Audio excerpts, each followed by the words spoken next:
ونصلي على رسوله الكريم أما بعد فأعوذ بالله من الشيطان الرجيم بسم الله الرحمن الرحيم رب اشرح لي صدري ويسر لي أمري واحلل عقدة من لساني يفقه قولي۔ آج ہم انشاءاللہ اللہ سبحانہ و تعالیٰ کے نام المنان پر بات کریں گے۔ المنان، بہت زیادہ احسان کرنے والا، بے انتہا احسان کرنے والا، جس کے احسانات کی کوئی حد و انتہا ہی نہیں۔ اگر دیکھا جائے تو ہماری زندگی سے لے کر جو کچھ بھی اس زندگی میں ہمارے پاس ہے وہ سب اللہ سبحانہ و تعالیٰ نے بطور فضل اور احسان ہی کے ہمیں عطا کر رکھا ہے۔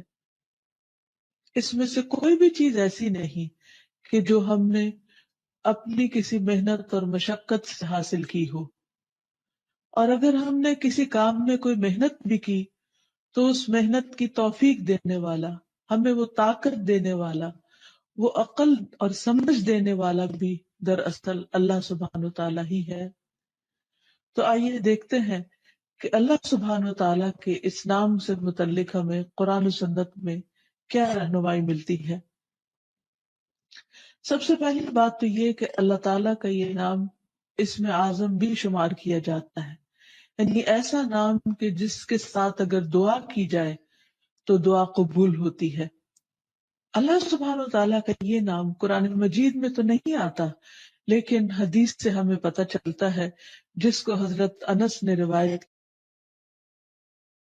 کیا ہے کہ ایک شخص نبی صلی اللہ علیہ وسلم کے قریب نماز پڑھ رہا تھا۔ جب وہ نماز سے فارغ ہوا تو اس نے دعا مانگی، اللہم انی اسألک بأن لک الحمد لا الہ الا انت المنان بدیع السماوات والارض یا ذا الجلال والاکرام یا حی یا قیوم، جس کا معنی ہے، اے اللہ میں تجھ سے سوال کرتا ہوں اس لیے کہ ساری تعریف تیرے ہی لیے ہے، تیرے سوا اور کوئی معبود نہیں، اور تو بہت زیادہ احسان کرنے والا ہے۔ یعنی اس نے اللہ سبحانہ تعالیٰ کے اس نام کے ساتھ اللہ کو پکارا، المنان، اور آسمانوں اور زمین کو پیدا کرنے والا ہے، اے جلال اور اکرام والے، اے زندہ اور قائم رہنے والے۔ یہ سن کر نبی صلی اللہ علیہ وسلم نے فرمایا کہ اس نے اللہ تعالیٰ کے اس عظیم نام کے ساتھ دعا کی ہے کہ جب اس کے حوالے سے دعا مانگی جائے تو وہ دعا قبول کی جاتی ہے، کوئی سوال کیا جائے تو وہ عطا کیا جاتا ہے، یعنی جو کچھ انسان مانگتا ہے اس کو ملتا ہے۔ اگر ہم اپنے چاروں طرف غور کریں تو جتنی بھی نعمتیں ہمیں نظر آتی ہیں وہ دراصل سب کی سب اللہ سبحانہ تعالیٰ کا ہم سب پر احسان ہے۔ ان میں سب سے پہلی نعمت زندگی کی نعمت ہے۔ قرآن مجید میں اللہ تعالیٰ فرماتے ہیں، وَهُوَ الَّذِي أَحْيَاكُمْ ثُمَّ يُمِيتُكُمْ ثُمَّ يُحْيِيكُمْ إِنَّ الْإِنسَانَ لَكَفُورٌ، وہی تو ہے جس نے تمہیں زندگی دی، پھر تمہیں موت دے گا، پھر تمہیں زندہ کرے گا، بے شک انسان یقیناً بہت ناشکرا ہے۔ یعنی اللہ تعالیٰ نے اس کو زندگی دی اور وہ زندگی دینے والے ہی کا شکر ادا نہیں کرتا، اسی کا وفادار نہیں بنتا، اسی کا اطاعت گزار نہیں بنتا۔ پھر اس کے بعد جسم کی شکل میں جو نعمت ہمیں ملی، سارے کے سارے اعضاء، ان میں سے ایک چھوٹے سے چھوٹے بال سے لے کر ایک بڑی سے بڑی ہڈی تک، سب کچھ اللہ ہی کا دیا ہوا ہے۔ اگر ان میں سے کوئی ایک چیز اللہ تعالیٰ نہ بنائے ہمارے لیے تو ہم خود اس کو بنانے والے نہیں، اور دنیا بھر بھی مل کر اس جیسی کوئی چیز بنا نہیں سکتا۔ مصنوعی اعضاء لگائے جاتے ہیں، مصنوعی دانت لگائے جاتے ہیں، لیکن اصل اور نقل کا کوئی مقابلہ نہیں۔ جہاں تک آنکھ، کان اور دل کی نعمت کا تعلق ہے تو اسے خاص طور پر قرآن مجید میں منشن کیا گیا ہے۔ فرمایا، قُلْ هُوَ الَّذِي أَنشَأَكُمْ وَجَعَلَ لَكُمُ السَّمْعَ وَالْأَبْصَارَ وَالْأَفْئِدَةَ قَلِيلًا مَا تَشْكُرُونَ، آپ ان سے کہیے کہ اللہ ہی ہے جس نے تمہیں پیدا کیا اور تمہارے کان آنکھیں اور دل بنائے مگر تم کم ہی شکر ادا کرتے ہو۔ اسی طرح جسمانی صحت عطا کرنے والا بھی اللہ تعالیٰ ہی ہے۔ نبی صلی اللہ علیہ وسلم فرماتے ہیں کہ دو نعمتیں ایسی ہیں کہ جن کے بارے میں بہت سے لوگ دھوکے میں ہیں اور خسارے میں ہیں، ان میں سے ایک صحت اور دوسری فراغت، کہ انسان ان نعمتوں سے، اللہ تعالیٰ کے ان احسانات سے صحیح فائدہ نہیں اٹھاتا۔ پھر اسی طرح اللہ تعالیٰ نے ہمیں رہنے کے لیے گھر دیے اور ان گھروں کو باعث سکون بنایا۔ ہم دیکھتے ہیں کہ جانوروں کے پاس بھی گھر ہوتے ہیں، لیکن کہاں ان کے گھر اور کہاں انسانوں کے گھر۔ یہ اللہ سبحانہ وتعالیٰ کا کتنا بڑا احسان ہے کہ اس نے انسان کے لیے ایک خاندان بنایا اور پھر اس خاندان کو اکٹھا مل کر رہنے کے لیے جگہ عطا کی، سفر میں بھی اور حضر میں بھی کیسے کیسے بہترین انتظامات فرمائے۔ ارشاد باری تعالیٰ ہے واللہ جعل لکم من بیوتکم سکنا وجعل لکم من جلود الانعام بیوتا تستخفونها یوم ظعنکم ویوم اقامتکم ومن اصوافها واوبارها واشعارها اثاثا ومتاعا الی حین۔ اللہ نے تمہارے لیے تمہارے گھروں کو جائے سکون بنایا اور چوپایوں کی کھالوں سے تمہارے لیے ایسے گھر یعنی خیمے بنائے جنہیں تم نقل مکانی اور قیام دونوں حالتوں میں ہلکا پاتے ہو، یعنی ہلکے پھلکے گھر ہیں تمہارے، اور ان کی اون، پشم اور بالوں سے تمہارے لیے گھر کا سامان اور کچھ مدت کے لیے معیشت کا ذریعہ بنایا۔ یعنی اللہ تعالیٰ نے جانوروں کے ذریعے تم پر بے شمار احسانات کیے کہ ان کا گوشت بھی کھاتے ہو، ان کا دودھ بھی پیتے ہو، اور ان کی ہڈیوں کو بھی استعمال کرتے ہو، اور ان کی کھالوں کو بھی، اور ان کے بالوں کو بھی، اور اون کو، ان ساری چیزوں کو تم اپنی ضروریات زندگی میں استعمال کرتے ہو۔ یہ سب کچھ کس نے پیدا کیا؟ اور ایک جانور کے اندر اتنی بے شمار چیزیں انسان کے فائدے کے لیے، اور پھر کچھ جانوروں پر سواری کا انتظام بھی کیا، اور ایسی ایسی جگہوں تک انسان کو پہنچایا جہاں انسان اگر خود اور اپنا سامان سر پہ اٹھا کے جاتا تو سخت مشقت میں پڑ جاتا۔ اسی لیے سواریوں کا بطور خاص ذکر کرتے ہوئے اللہ کا شکر ادا کرنے کو کہا گیا۔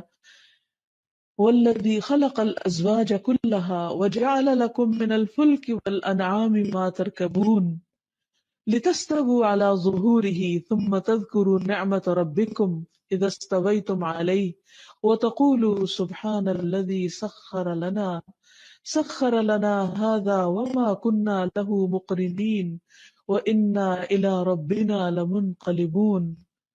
اور جس نے تمام مخلوق کے جوڑے بنائے، نیز تمہارے لیے کشتیاں اور چوپائے بنائے جن پر تم سوار ہوتے ہو تاکہ تم ان کی پشت پر جم کر بیٹھ سکو، پھر جب اس پر ٹھیک طرح بیٹھ جاؤ تو اپنے پروردگار کا احسان یاد کرو اور کہو پاک ہے وہ ذات جس نے ہمارے لیے اسے مطیع کر دیا اور ہم اسے قابو میں نہ لا سکتے تھے۔ بلا شبہ ہم اپنے پروردگار کی طرف لوٹنے والے ہیں۔ یعنی انسان جب ان جانوروں پر بیٹھے اور سواری کرے تو خصوصاً اللہ تعالیٰ کا شکر ادا کرے۔ پھر اسی طرح سمندر میں اس نے کشتیاں چلائیں تاکہ وہاں بھی انسان اپنے دنیا کے کام کاج کے لیے ایک علاقے سے دوسرے علاقے تک بسہولت سفر کر سکے، اور اس پر بیٹھ کر بھی دعا سکھائی کہ سبحان الذی سخر لنا ھذا وما كنا له مقرنین وانا الی ربنا لمنقلبون۔ تو حقیقت یہ ہے کہ یہ تمام چیزیں پیدا کرنے والا بھی اللہ ہے اور انسان کو عقل دینے والا بھی وہی ہے۔ یہ سراسر اس کا احسان ہی تو ہے۔ پھر اسی طرح زندگی کو باقی رکھنے کے لیے، قائم رکھنے کے لیے کھانے پینے کے انتظامات فرمائے، حلال رزق عطا فرمایا۔ فرمایا فَكُلُوا مِمَّا رَزَقَكُمُ اللَّهُ حَلَالًا طَيِّبًا وَاشْكُرُوا نِعْمَةَ اللَّهِ إِن كُنتُمْ إِيَّاهُ تَعْبُدُونَ۔ بس اللہ نے جو تمہیں حلال اور پاکیزہ رزق دیا ہے اسے کھاؤ، اگر تم اسی کی بندگی کرنے والے ہو تو تم اللہ کی نعمت کا شکر ادا کرو۔ گویا کھانا بھی عبادت ہے اگر انسان اس کو کھانے کے بعد اللہ تعالیٰ کا شکر ادا کرتا ہے۔ یہ اللہ تعالیٰ کی کتنی بڑی رحمت ہے، کتنی بڑی عنایت ہے اور کتنا بڑا احسان ہے کہ وہ ہمیں کھلا کر بھی خوش کرتا ہے، اور پھر اس کے بعد جب ہم شکر ادا کرتے ہیں تو نعمت میں مزید اضافہ بھی کرتا ہے۔ پھر اسی طرح آسمان اور زمین سے اس نے رزق کے دروازے کھول دیے ہیں، اور صرف کھانے پینے کی شکل میں نہیں، بے پناہ چیزیں اس نے انسان کے لیے پیدا کی کہ جن کو انسان گننا چاہے تو گن نہیں سکتا۔ فرمایا یا ایھا الناس اذکروا نعمت اللہ علیکم هل من خالق غیر اللہ یرزقکم من السماء والارض لا الہ الا هو فانا تؤفکون۔ لوگو، اپنے آپ پر اللہ کے احسان کو یاد رکھو۔ اللہ کے سوا کیا کوئی خالق ہے جو تمہیں آسمانوں اور زمین سے رزق دے؟ یاد رکھو اس کے سوا کوئی الہ نہیں، کوئی معبود نہیں، پھر تم کہاں سے دھوکا کھا جاتے ہو؟ یعنی سارے احسانات تو اس نے تم پر کیے ہیں، اور پھر تم اس کی اطاعت نہیں کرتے۔ اچھی اور فائدہ مند باتیں نکالنی چاہیے جس سے دوسروں کو انکریجمنٹ ہو، دوسروں کو ڈسکریج نہیں کرنی چاہیے، اللہ تعالیٰ سے اچھی امید رکھنی چاہیے، تو اس سے پھر انسان بہت سی آفات سے بھی سلامت رہتا ہے۔